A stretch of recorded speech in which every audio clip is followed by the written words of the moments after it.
Check Podcasts.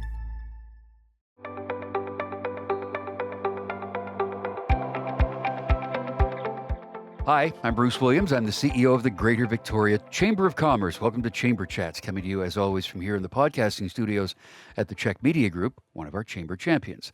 I would like to acknowledge, as always, that I am living and working on the lands of the Lekwungen-speaking nations, known to us as Songhees and Esquimalt. And Chamber Chats is made possible by the support of Island Savings, a division of First West Credit Union, who are changing the way people think about community, about people, and about the world. So, medical point of view, when you get a checkup, you go to the hospital for whatever reason, they check your vital signs to see how you're doing, see what's working, what's not, what needs a little bit of work. Well, the same thing happens in many communities, and Victoria is one of those, and the Victoria Foundation puts together the annual Vital Signs Report. They do that in cooperation and partnership with an organization called Leger, and Paige Schoenfeld is with us. She is the Senior VP of Leger. Paige, how are you? I'm fantastic. Thanks for having me on, Bruce. Thank you for being here. And Jonathan Dyck is the Senior Director of Marketing and Communications for the Victoria Foundation. Jonathan, welcome back. Thank you so much for having me again, Bruce. So very often we start these, Jonathan, by saying to somebody, so vital signs, how do you explain that to someone who doesn't know what it is? Yeah, so Vital Signs is a annual checkup on how the community is doing. And so the Victoria Foundation has been doing Victoria's Vital Signs for the last 19 years. And the program is operated by Community Foundations of Canada, who sets a framework for community foundations across the country to be able to produce vital signs. Well, each one does it a little differently depending on their community and their needs and other factors as well. Toronto was actually the first one to start Vital Signs, and we're very thankful for them as well. And so what we do is we take information and we put it into a report to say, how is our community doing and what is actually happening? And so there's two components to it. One of them is a citizen survey, which we work with Leger on, and Paige and her team.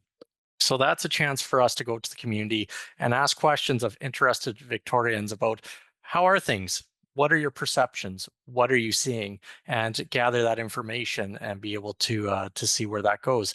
The second component is secondary data that we display alongside that citizen survey data. So really taking a look at what data is out there, what is available from Statistics Canada, from local sources like the library, and other sources that may be useful, so that we can try to paint a picture of where we're at, and then as an organization and as a community, take action to improve those areas and also to enhance those areas that we see as the best things about Greater Victoria.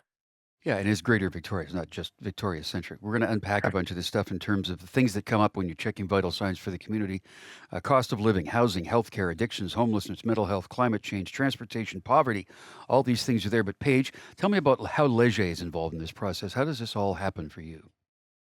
Yeah, so Leger has the honor of partnering with the Victoria Foundation to support on that first component, the primary research. So we help the Victoria Foundation collect data from citizens from the Greater Victoria region. And we do this in two ways. We go to our Leger Leo panel and we field a survey with that group. And then we also work with Victoria Foundation to distribute what we call like an open link, and they help to promote that link so that various citizens in the region can access that link and complete the survey. And that reached far and wide, reaching a record-breaking number of completes this year. Yeah, so we're going to show you some of the charts that accompany all of this data when it comes forward. Paige, I want to stick with you for a minute. There aren't really any sort of cataclysmic, humongous changes year over year, but there are things that adjust. Tell me what's different about this year's report compared to last year.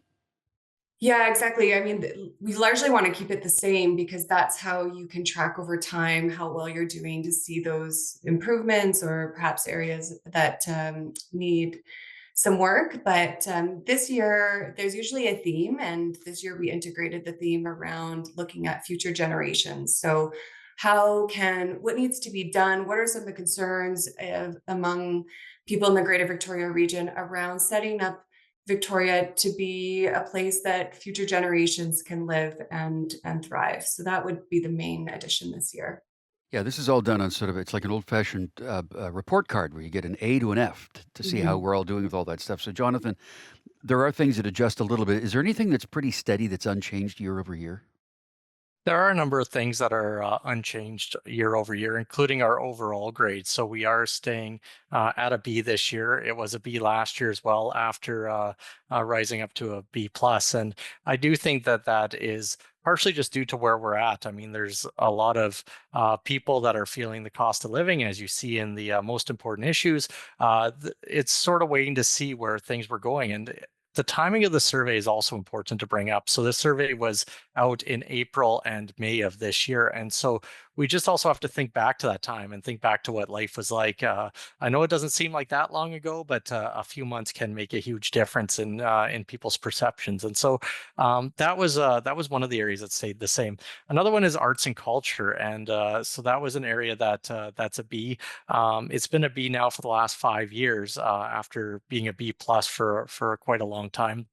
But one of the interesting secondary data stats in this is the Greater Victoria Public Library rankings of 2022.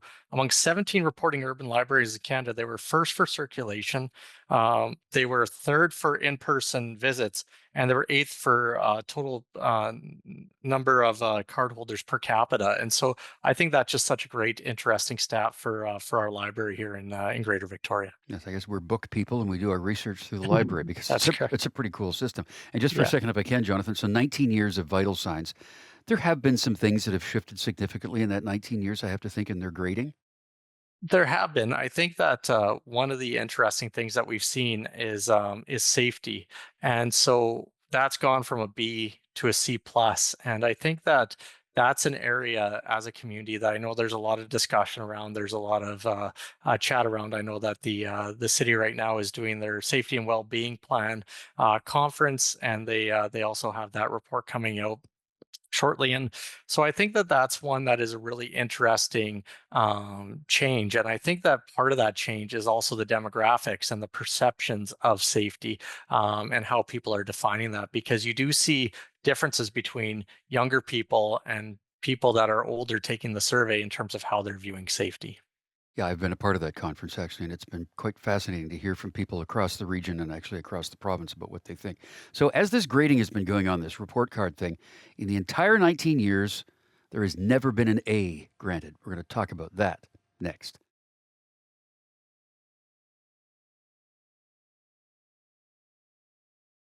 On Chamber Chats today, we're talking about the Vital Signs report from the Victoria Foundation with Jonathan Dyck from the Victoria Foundation, and Paige Schoenfeld is with Leger, the company that puts a lot of this stuff together.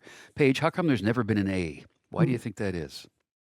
Well, an A is tough to get. If to get an A, a majority or close to a majority would have to provide an excellent rating for that specific category. And unfortunately, there's just not enough people that are in that bucket.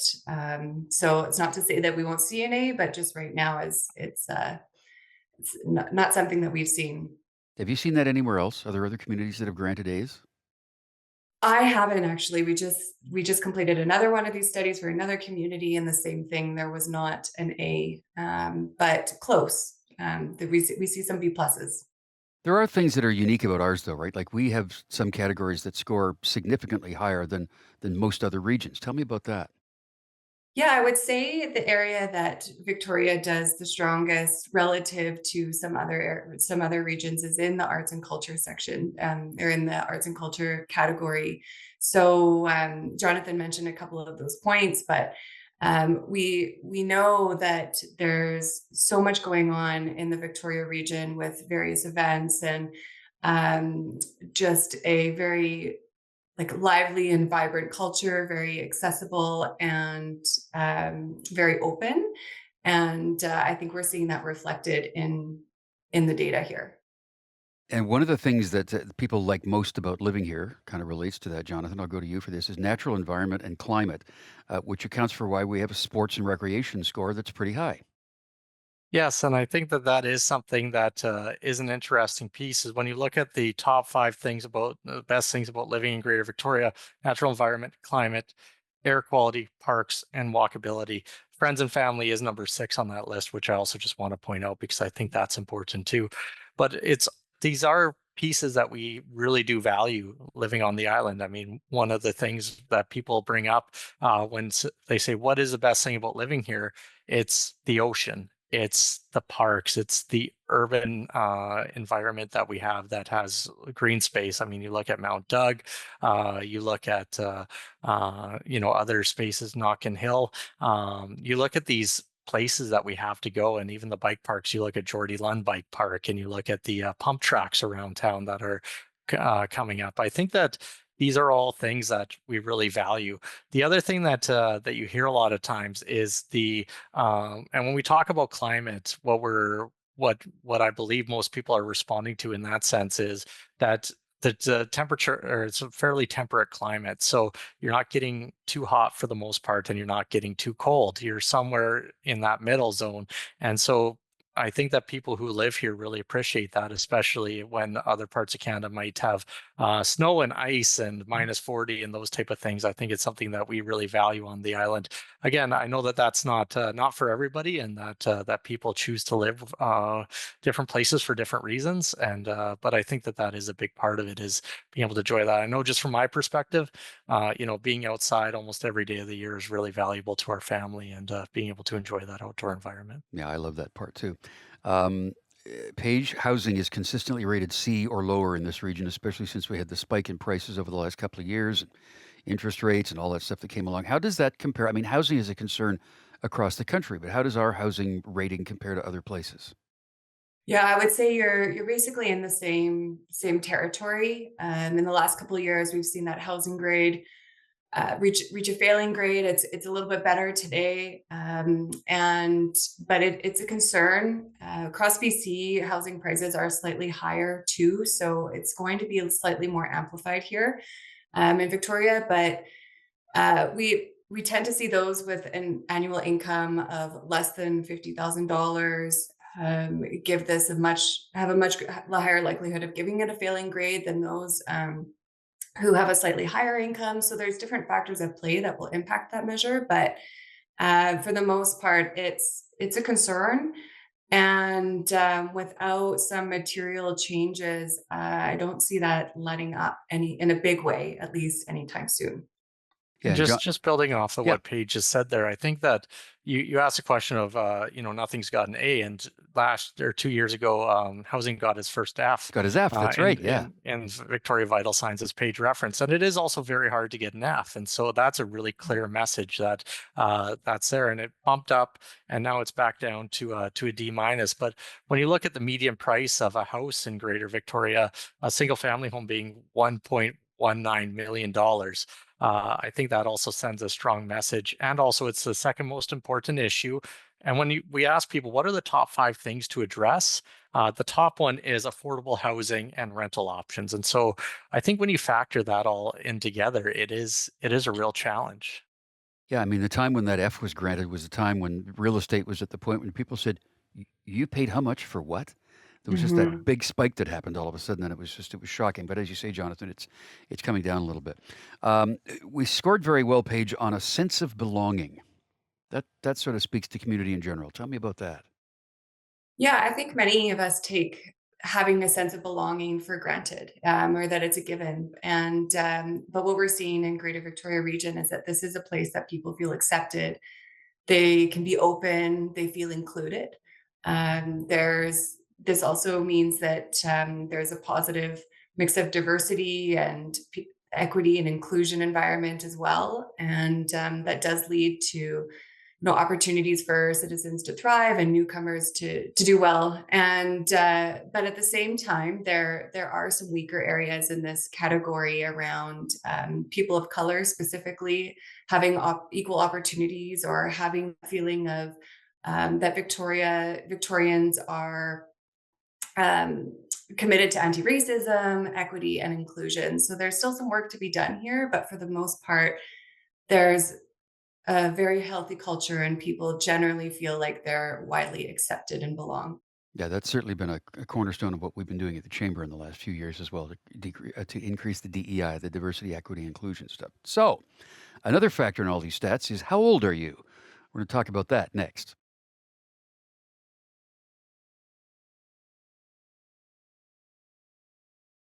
We're talking about the Vital Signs Report today on Chamber Chats with a couple of people. Jonathan Dyck is here, Senior Director of Marketing and Communications for the Victoria Foundation, who drive all this forward, and Paige Schoenfeld, Senior VP with Leger, the company puts a lot of the stats together. I'm going to ask both of you this question, but Paige, I'll start with you. How much does age play a factor in what people decide as their priorities or things that they don't care about? Tell me about age. Age plays a big factor if you think about what your priorities are in life.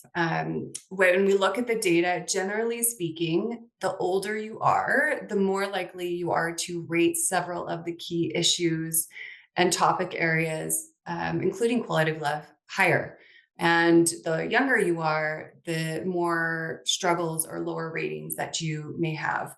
And I know you didn't ask about gender, but I was gender gonna. also plays gender also plays a big role. So women in particular are also more likely to give lower grades than men, who are more likely to give higher grades, especially when we're talking about overall quality of life. Yeah. So, Jonathan, over 19 years, there are some of us who have been sort of involved and been a part of this survey for 19 years. I'm 19 years older than I was 19 years ago. So that must be kind of a shift that you've seen as well in the response from people as they age. That's correct. I think that what you see too is that the shift, but also that it is especially for the citizen survey, it is about perceptions, right? So when you're comparing what something is like from before to today, sometimes that can impact how you see things. And I brought up safety as the example earlier, and I think that that's a really interesting one. Is that younger people were more likely to give safety a higher rating than those that were older that took the survey.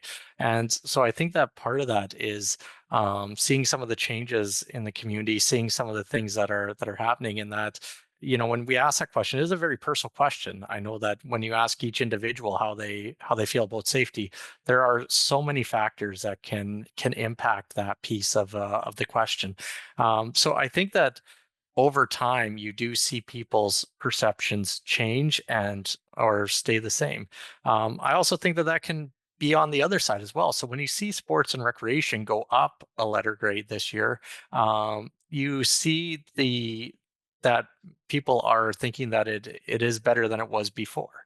And so I think that's also an important thing to factor in, is that it's not just on the one side of the scale, it's actually on the other as well when things are improving. Paige, we talked earlier in this all about the sense of belonging, but sort of related to that and what we do with our lives daily, the work life balance is also addressed in Vital Signs. Tell me about that. Yeah, reassuringly, the majority of Victorians, Greater Victorians, rated their work-life balance very positively.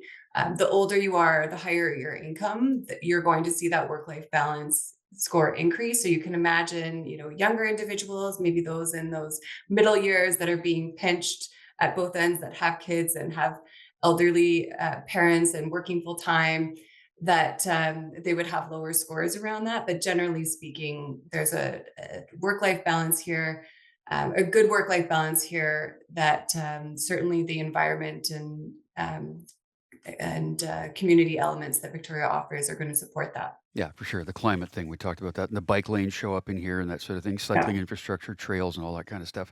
Jonathan, one issue that pops up every year and is increasingly of concern is those who are unhoused or homelessness. Tell me about how that pops up in the survey this year.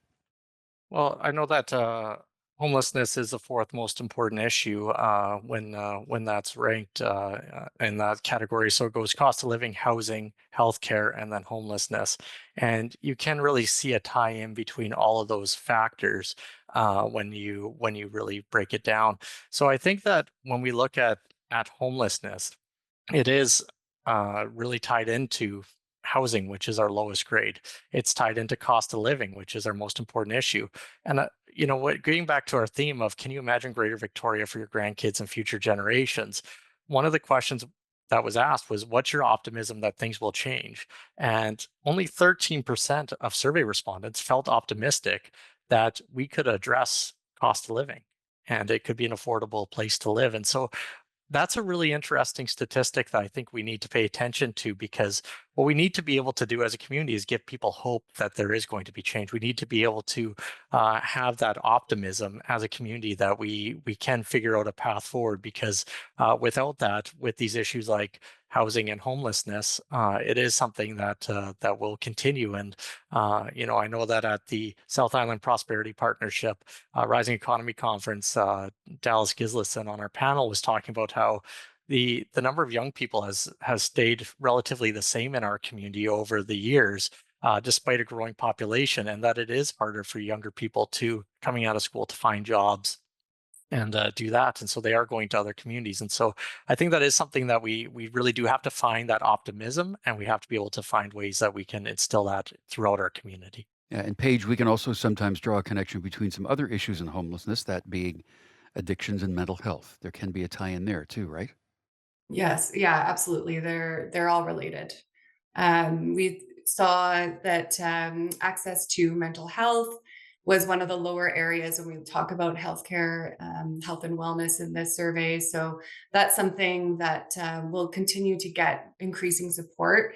We're seeing a lot more creativity and openness from government, from business, from citizens to address some of these issues and in communities across Canada, and I think that that will have a positive impact ultimately on the issues of homelessness across Canada.